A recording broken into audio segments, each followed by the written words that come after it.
So without further ado, I will give over to Anna. My name is Anna Sulan Masing. Perfect pronunciation, so that's great. I'm a drinks, food and culture writer, and I also have a PhD, which looked at how identities changed when space and location changes. And a big part of that is understanding storytelling. And food and drinks are storytelling practices. So I also have a cheese magazine and a publication called Sourced, which looks at our global food and drink systems. So Sourced is broken down into seasons and ingredients, and we're just about to go into gourd season, so pumpkins, etc. And I have a podcast that looks at the history of pepper, but it also looks at our relationship with the past and nostalgia and the concept of identity. And it's 10 episodes, and you can get it wherever you get your podcasts. I'm really interested in looking at ingredients, like really specific ingredients, and through them, telling this kind of wider story. And with the presentation, the PowerPoint presentation that's going on, I think we're just going to have it on a loop, and I'll sort of talk about the photos a little bit later. But basically, these images are a social context of a drink that is really important to me, that from my history, and it's called tuak. Someone knows tuak? So I'm Iban, which is an indigenous community in Malaysia, in the state of Sarawak, which is on the island of Borneo. And all indigenous people in Borneo make tuak, but they all make it really differently.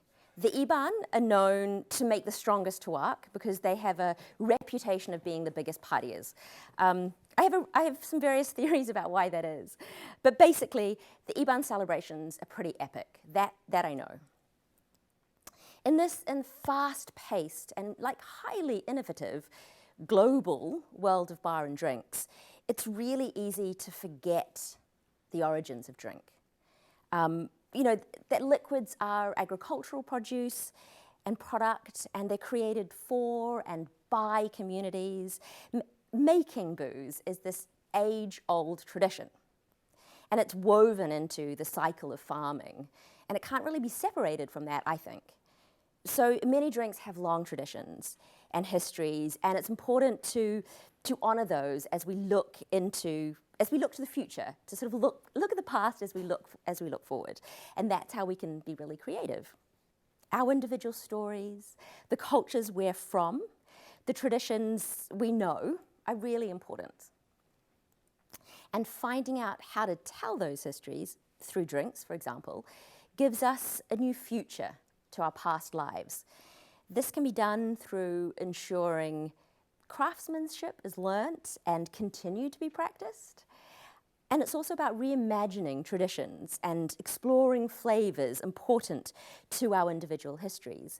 So I think that we are the stewards of our ancestors' stories. So why is that important? Firstly, because you're important. And then secondly, if we don't continue these traditions or remember flavours, these things might get lost. What I'm talking about is sort of this idea of preserving culture, but I don't mean that it should be static.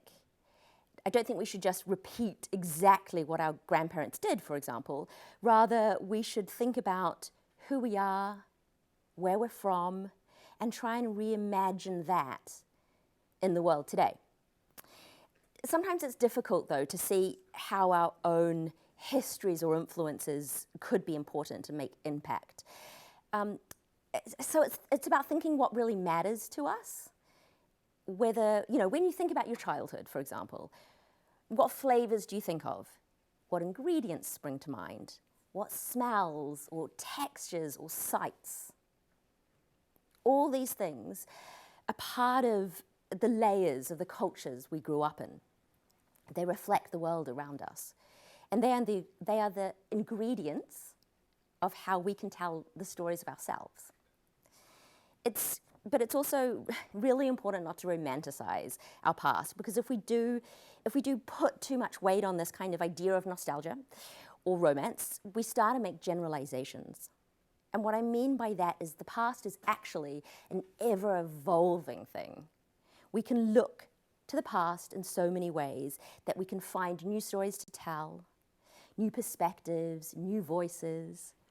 Therefore, if we think about our past with too much nostalgia, with kind of rose-tinted glasses, we simplify that story, and we can erase voices and we can erase stories.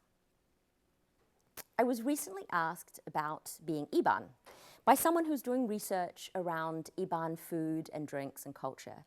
My response wasn't really to give an answer, was to actually ask a question of where Iban from where? Because even though in the kind of grand scheme of things, the Iban are this tiny group of people in a very small part of Borneo, it really matters where they're from in that context. Upriver, from where my family hail from, going to war is a really strong feature in the rituals. I mean, they don't go to war anymore, just to be clear. And particularly the harvest festival ceremonies. So, because what they're doing in those ceremonies is they're asking gods to help them find new grounds, to help them grow new harvests. Whereas towards the sea, the Iban there were in closer proximity to the colonial powers and worked closer with the infrastructure and stopped, going to war as such earlier. Therefore, their rituals are a lot more about respecting ancestors, looking and thinking about the past. This means that when things like drinking or eating is part of these ceremonies and rituals, there's just a different emphasis. There's a way of kind of incorporating those things into the stories, and that just a bit differently. It's like super subtle, but the intention is different. My experience of drinking tuak, particularly during Gawai, which is a harvest festival, has a real bravado to it. And I wouldn't want to say that all Ibans drink tuak like that, because I don't know the rituals from further down river. And like any drink, the individual producer has a huge impact on the drinks and how they taste. There's an array of tuak styles and flavours and ways to drink it.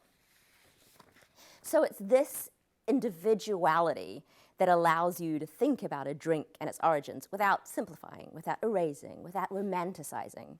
And so doing this and thinking about heritage like this, it isn't just about preserving, but rather it's about continuing a culture. I guess it's like continuing a story, right? So when creating drinks or playing around with flavor or food, understanding your relationship to these elements is super key. So just let me tell you about some of these images that we've been seeing on repeat. I think we've got now a picture of my late father's house and the barbecue. And on this table, I can't remember what it is, on the table is like a really expensive bottle of whiskey, I think some soju in there, some beer, and of course tuak. And everyone's just drinking whatever they want, and everyone's talking, and it's super fun. And then we have a picture of an offering to the gods, which was created and like left in the house for housewarming. And in the little red container at the top or the middle is chicken blood and tuak. And then on the other side of that was when I went to my father's grave, and I took a bottle of tuak, which was kept in a glass wine bottle, because glass changes the profile of tuak. We just sat on the side of my dad's grave, having a wee chat, drinking from plastic glasses. And then there's at a Gawai festival where I'm being forced to drink tuak by an auntie after like a blessing has been made. You can see the big glasses of tuak that we got given.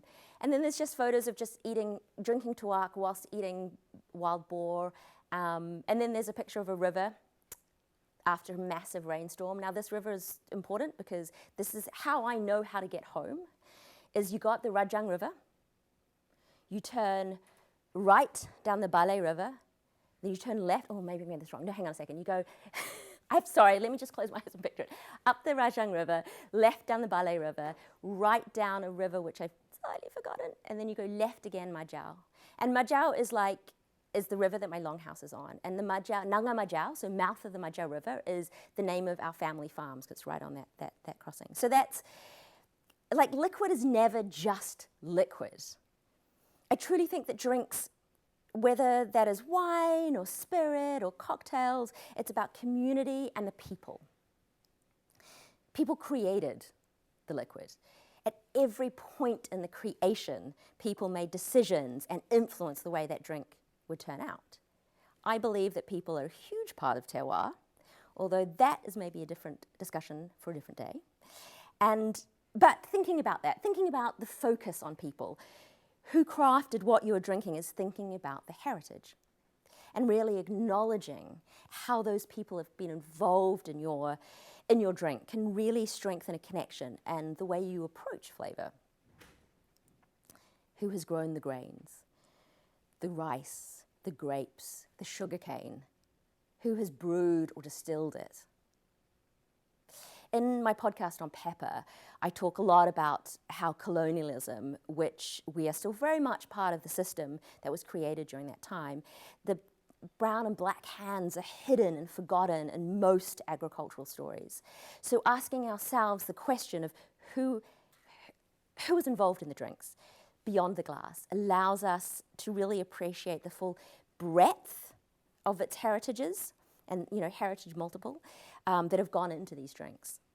And it helps us, think about what we then want to highlight on our taste buds.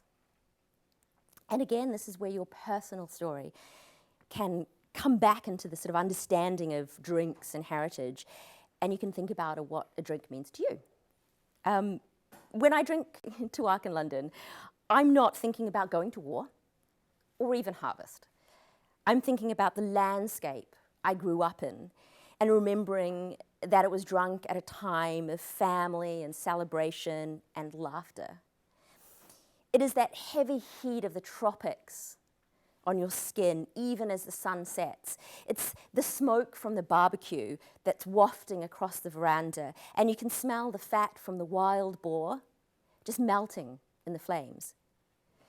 Tuak is a drink that is so firmly placed in my understanding of being Iban and being Sarawakian that I have no idea when I first tried it, when it entered my consciousness. Tuak was there from the beginning. So drinking tuak is about sharing it with friends. It becomes about creating a sense of belonging in my chosen home of London. I share my heritage with it and create a space that feels safe for me.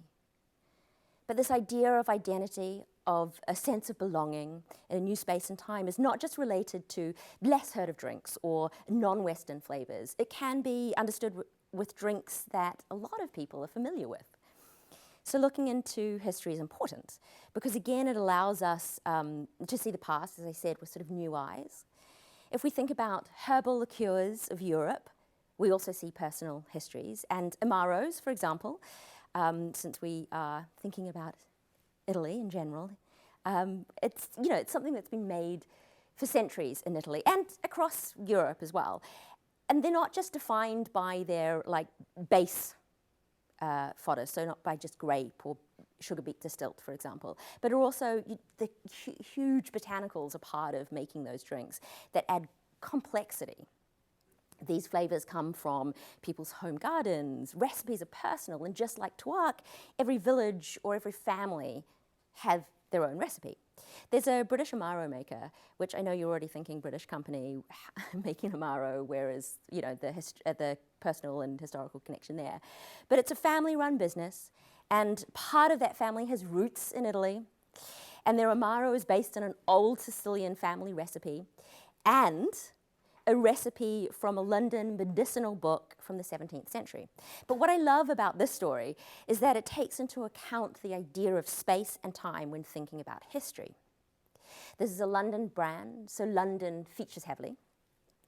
Into the recipe, they incorporate spices that are easily found in South London, where many Turkish groceries operate. So ginger, lemongrass, cardamom, and there's also, that sits alongside British flavours of rosemary and hops, and the vermouth is made from English Pinot Noir grapes. So this complex drink, in this complex drink, you have the past, and you have history in the making of the kind of the now, the very London that is happening, and all these things get reflected.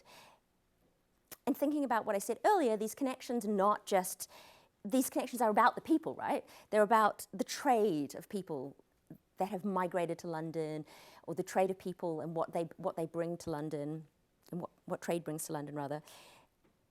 And so, we don't always I want to also say that we don't always have to tell these stories. We don't have to make them vocal for everyone to know every single detail. But that conscious decision that happens when you're making drinks or food or anything that kind of relates to culture, those really constant, those deliberate personal connections is what makes a drink authentic.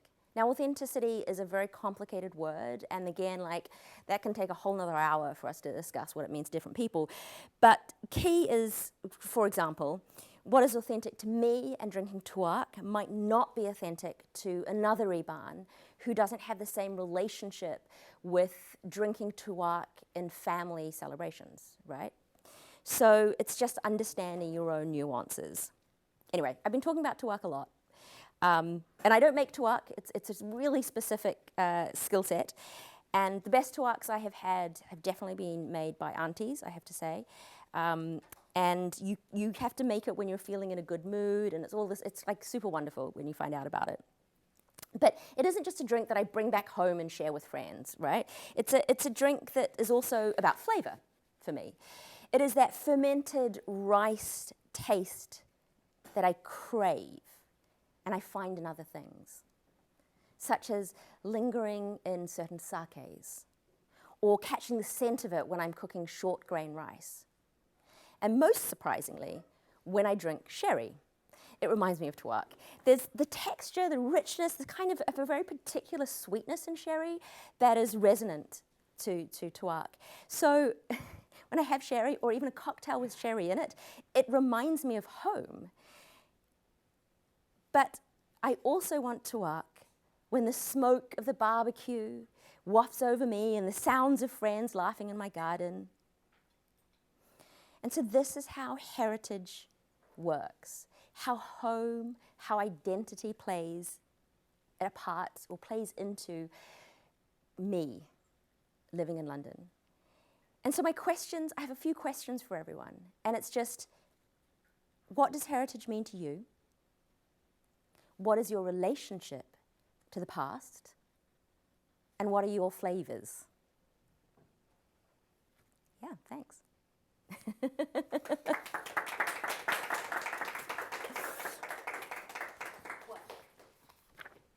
I think there's no surprise to anyone, but I have questions. Me too. I think, there's a lot. Thank you so much for the presentation, first of all. And this is almost continuing on a different conversation that we've had before. For example, so you say that being authentic, it can mean different things for different people. So if being authentic is hard to pin down, what is more important, authenticity or respectfulness? Because I think that you can, as long as you are respectful of someone's heritage, someone's culture, you are allowed to explore, I think. Definitely. And I think that's the thing about authenticity. Like, authenticity has to be, I believe, a personal connection, so that we can't just go, oh, I'm doing this authentically, even if you don't have a relationship with that ingredient or whatever. Whereas you can, play around and you can have fun with ingredients that aren't related to you if you are respectful, and if you, think about it, research it, and create your own new connections. And it's creating those storytelling points, I guess, that make something respectful. And I think respect is always the way to sort of go forward into it. And authenticity is, I think, about yourself. And I think it's also another thing that you touched upon is the kind of storytelling part, because what I think what has changed a lot over the last few decades is that more people are allowed to share and tell their own narrative and tell their own story versus a third party coming in and trying to do it for you. And I think, how important is that in your opinion? Hugely important. I mean, you know, social media, for all its faults or whatever, has allowed this platform, right, of people being able to be telling their own stories, and that's super exciting. And also, we learn so much more, right, when people tell their own stories and give their own perspectives. And yeah, I think, yeah, hearing the array, and then also it makes it like really different because then you can have people disagreeing with each other. You know, like I would love to have an argument. I'm sure I would have an argument about what the best tuak is, or who makes, you know, or what tuak means. You know, like it would be, that's cool. Having those disagreements, but even within communities, I think is super important. I agree. And I think also what you say about how your identity changes when you change place, because, for example, I mean, less distance, but when I moved from Norway to England, it was a huge shock to me because our national spirit in Norway is akvavit. I was used to having around 250, 300 different brands to play around with, and all of a sudden I had two on a good day. And I was like, different world. What is going on? And you just understand how much things mean to you when they're taken away. Yeah, for sure, for sure. And you don't, not having the access to it, not being able to just go out and, you know, and I think that's what I was sort of talking about when, like, drinking sherry has become like the tuak for me, you know, like, because that sort of has that resonance. So if I want to be in that mood, weirdly, sherry does that for me, Yeah. which is really weird. I really like tuak. Do you? Yeah, I went to Borneo and judged a tuak competition. It was amazing. I've got loads of it at home. Oh, So, I love it. Well, yeah, I come back with like, I won't name the brands, but lots of liquor brands filled with just tuak, and I have to sort of explain that no, it's not, you know, tequila, it's just tuak in there, and it's like, oh, it's so good, but it's so different, right? If you did it, it's amazing. yeah. And I tried, like, does your family only do the rice or do they do fruit as well? No, we only do the rice, and from my understanding, again, this is a generalization, which we shouldn't do, is the Iban generally tend to stick to just the rice, whereas a lot of the other indigenous communities, like, will do ginger, I think is quite popular, and yeah, a lot of different stuff. It's cool. Yeah. Yeah, I seen I was in the middle of an argument between people saying, like, you should stick to the Yes. traditional, Oh, yeah. like, rice only, Yeah. and some people doing fruit stuff. I love some of the fruit stuff. Yeah. I even had a vanilla one. Nice. Yeah, it was, and it was a specific type of vanilla that doesn't grow outside of Borneo. Yeah, so it yeah, was pretty and amazing. that's cool. And there's like stuff that's happening at the moment. Again, this idea of continuing, you know, culture and evolution of tradition. There's a group that are making traditional tuak of the kind of Iban variety, but they're working with a local Chinese community because the Chinese have been in Borneo for like centuries, and of looking at kind of Chinese ingredients and flavors, because they're like, well, you're part of our community too. We all grew up in this small village together, so let's kind of combine this and create a new kind of story of what it is to be tuak and Sarawakian, and yeah, it's cool.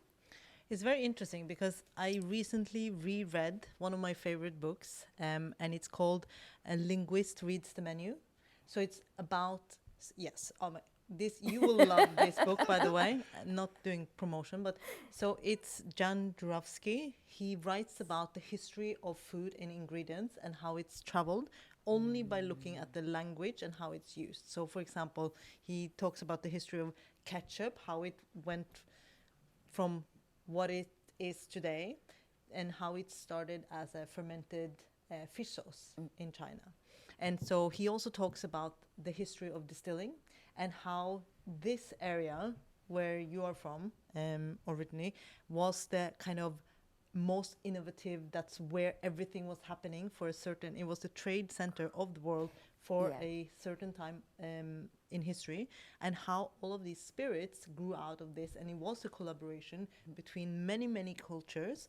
And I think over the history or over the time, whatever, that's always been the kind of time and space where things happen, is when people come together. Yeah, and bring their experience, their heritage, their flavors And into. tuak's really old, isn't it? It's like Yeah. I mean, it's in some ways it's kind of like, you know, there's a lot of rice alcohols, and because it's part of farming, right? Like so much comes out of the surplus of farming. So it's like, oh, we've got lots of rice left over. Let's like ferment it, see what happens, you know. So yeah, but also I did not know that about the distilling and stuff. I have to read the book, but I do know that like Borneo and that whole area is huge, like ancient trade route. So that makes total sense. I mean, there's places in China that are named after rivers in Borneo because of this, you know, pre-European colonial trade route, which is super intense. Yeah. Which makes sense. Yeah. and visually as well, the clay pots that are used Yeah. to make tuak, they look just like miniature versions of the ones made for shochu, but also if you go across to pisco, they look so similar. So it could have 100%, because there like needs to be some research yeah, done. yeah, because the pots come from, a lot of the ancient pots are Chinese because of this huge ancient Chinese trade route that has been going on forever and is still there, you know. So yeah, it's cool. They're really beautiful. I mean, now gets made and put into plastic bottles if you're drinking it a couple of days later, or maybe like ex wine bottles or, you know, booze bottles and stuff. But yeah, still some people make them. Yeah. So, question: is there something, or is there such a thing as a universal flavors? Are there some flavors that everybody just likes or dislikes? Because there's multiple camps on this one, obviously. Because some people say that, for example, vanilla is a universally liked flavor because it is one of the first flavors that you are exposed to through mother's milk. I don't know. But Oh, I that's don't know. the theory. I love this question. I mean, I'm so anti universal, right? Like I'm so anti it. But of course, and you know, I think that, I don't know, we react to certain flavors because of our, we know that they could be off, the food could be off and could make us sick, right? So those are things. But then when there are obviously fermented flavors that if we grow up with, we know that is not off, that's just a particular fermentation. And there are also flavor is, you know, taste, it's smell, and it's also physical reaction. So pepper and chili is an actual physical reaction, it hurts, right? So that's that would be interesting to think about, because like, you know, we eat a lot of things, or lots of cultures eat a lot of things that physically hurt us. And imagine eating chili peppers for the first time and being like, ow, but delicious. I don't know, that's kind of weird. And you crave the pain. Yeah, exactly. The first people that started eating chilies really took that risk, didn't they? Yeah. So they were like, we'll keep at it, and eventually our eyes will stop watering and we'll fall in love with this. They must have been real hungry at the beginning. So, slightly, you know, masochistic or something, I don't know. Very cool.